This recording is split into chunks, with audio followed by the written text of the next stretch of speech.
डब्बा गांव की पहली महिला सरपंच योगेश्वरी चौधरी जी से मिली, जिन्होंने अपने गांव को स्मार्ट ग्राम पुरस्कार और क्लाइमेट एक्शन विशेष पंचायत पुरस्कार जैसे बड़े बड़े पुरस्कारों से पुरस्कृत करवाया है।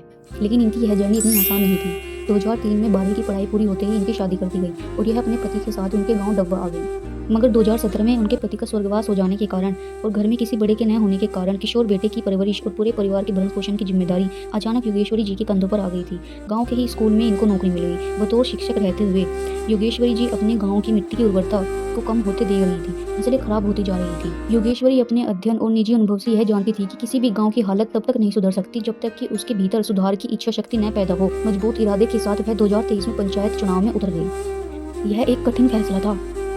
हालांकि गांव की महिलाएं जब योगेश्वरी जी के पक्ष में खुलकर खड़ी हुई तो गांव के लोगों ने भी उनका बढ़ चढ़कर साथ दिया और वह भारी बहुमत से सरपंच चुन ली गई।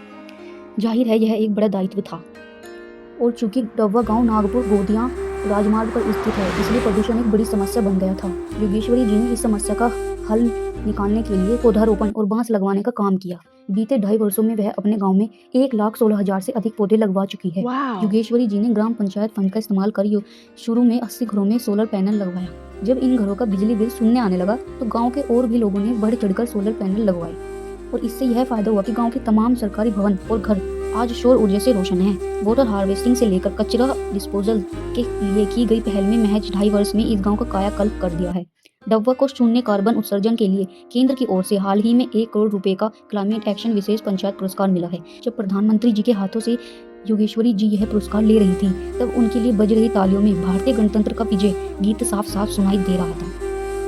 हमें इनसे यह सीखने को मिलता है कि परिस्थितियां चाहे कैसी भी हो, अगर हमारा इरादा मजबूत हो और मन में कुछ करने की चाह हो तो हम कुछ भी कर सकते हैं।